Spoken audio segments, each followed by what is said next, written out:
प्रिय दर्शक बंधुओं, एक बार फिर आपका स्वागत है आपके अपने चैनल स्केयर स्क्वाड में। आज हम आपको एक और अनोखी कथा सुनाएंगे, पर आगे बढ़ने से पहले मैं आपको बताना चाहूंगा कि गरुड़ पुराण में भी कहा गया है, कोई बात हो या कथा बीच में छोड़ने पर वो उसका पाप का भागीदारी बन जाता है। तो वीडियो को अंत तक देखें। बहुत समय पहले की बात है, एक दूरस्थ राज्य था जो अपने अद्भुत महलों, विशाल पहाड़ों और गहरे जंगलों के लिए प्रसिद्ध था। इस राज्य के राजा का नाम जयसिंह था। राजा जयसिंह अपनी बुद्धिमत्ता और वीरता के लिए जाने जाते थे। वे न्यायप्रिय थे और प्रजा का हित करने में सदैव तत्पर रहते थे। राज्य में समृद्धि थी, लोग सुखी थे, लेकिन महल के भीतर एक गहरा रहस्य छुपा था। यह रहस्य केवल कुछ खास दरबारी और पुराने सैनिक जानते थे। हर पूर्णिमा की रात राजा अपने महल से अकेले बाहर निकलते और अगली सुबह थके हुए, घायल और चिंतित अवस्था में लौटते। राजा के इस व्यवहार ने पूरे महल में भय और जिज्ञासा पैदा कर दी थी। प्रजा के बीच तरह तरह की अफवाहें फैलने लगी। कुछ कहते थे कि राजा किसी शैतान को प्रसन्न करने के लिए बलि देते हैं, तो कुछ का मानना था कि यह कोई प्राचीन श्राप है जिसे राजा निभा रहे हैं। राजा जयसिंह हर पूर्णिमा की रात अपने कमरे से चुपचाप निकलकर महल के पिछले हिस्से की ओर जाते थे। वहां से एक गुप्त मार्ग जंगल की ओर जाता था। यह जंगल घना और डरावना था। लोग दिन में भी वहां जाने से डरते थे। एक रात राजा के सबसे प्रिय मंत्री विक्रम ने साहस जुटाकर राजा के पीछे जाने का निश्चय किया। जब राजा जंगल की ओर बढ़े तो विक्रम ने भी धीरे धीरे उनका पीछा किया। जंगल में प्रवेश करते ही ठंडी हवा चलने लगी और अजीब सी आवाजें आने लगी। राजा सीधे एक पुराने मंदिर की ओर गए। मंदिर खंडहर की तरह था और वहां एक पत्थर की वेदी बनी थी। राजा उस वेदी के सामने जाकर खड़े हुए और चुपचाप अपनी आंखें बंद कर ली। तभी वहां एक सफेद कबूतर उड़कर आया और वेदी के ऊपर बैठ गया।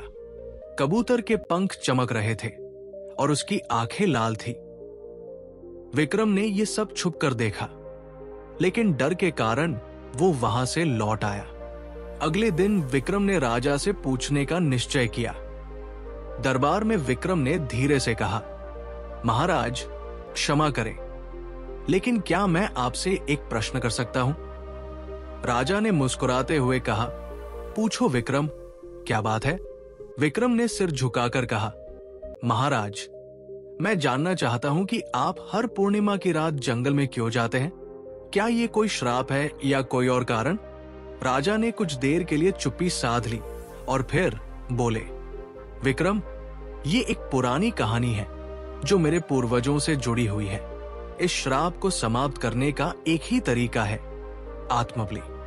हर पूर्णिमा को मैं जंगल में जाकर प्रतीकात्मक बलि देता हूं ताकि हमारे राज्य की रक्षा हो सके।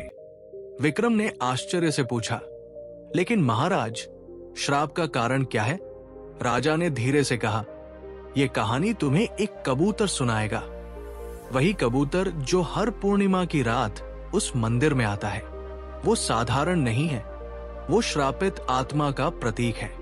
कई साल पहले राजा जयसिंह के परदादा राजा चंद्रसेन का शासन था। वे महान योद्धा थे, लेकिन उनका स्वभाव क्रोधी और कठोर था। एक बार राज्य में अकाल पड़ा और लोग भोजन के लिए भटकने लगे।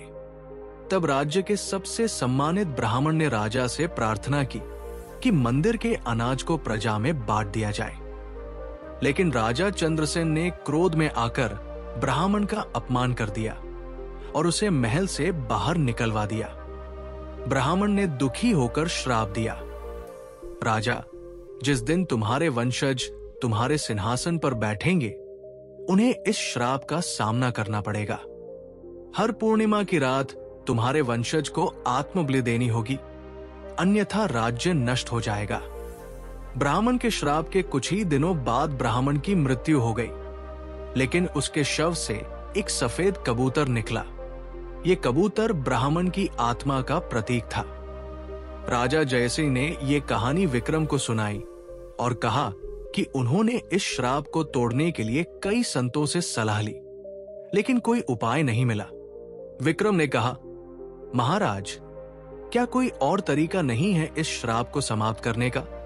राजा ने उत्तर दिया, केवल वही व्यक्ति इस श्राप को समाप्त कर सकता है जो निस्वार्थ भाव से इस बलि को रोकने के लिए आगे आए। लेकिन अब तक ऐसा कोई नहीं मिला।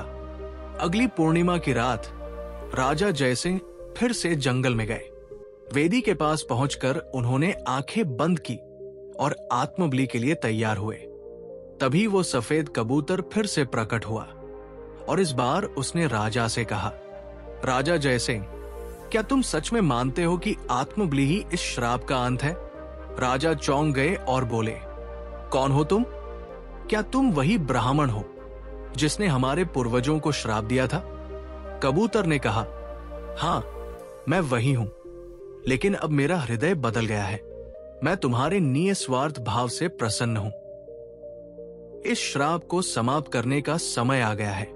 कबूतर ने राजा से कहा कि वे अपने राज्य के सबसे गरीब व्यक्ति की सेवा करें और उसका उद्धार करें। ऐसा करने से श्राप समाप्त हो जाएगा। राजा जयसिंह ने अगले ही दिन पूरे राज्य में घोषणा की कि वे हर गरीब व्यक्ति की सहायता करेंगे। उन्होंने एक वृद्ध महिला की सेवा की जो उसी ब्राह्मण के परिवार से थी। जब राजा ने उस वृद्धा को सम्मान और सहायता दी तो अगली पूर्णिमा की रात कबूतर फिर से प्रकट हुआ और कहा, राजन, तुम्हारी सेवा और त्याग ने इस श्राप को समाप्त कर दिया है। अब तुम्हें आत्मबलि नहीं देनी होगी। कबूतर स्वर्ण प्रकाश में बदल गया और उड़कर आकाश में विलीन हो गया। ये कहानी हमें सिखाती है कि निस्वार्थ सेवा और करुणा के माध्यम से हम किसी भी श्राप या बाधा को समाप्त कर सकते हैं। प्रेम और दया के मार्ग पर चलने से जीवन में सब कुछ संभव है।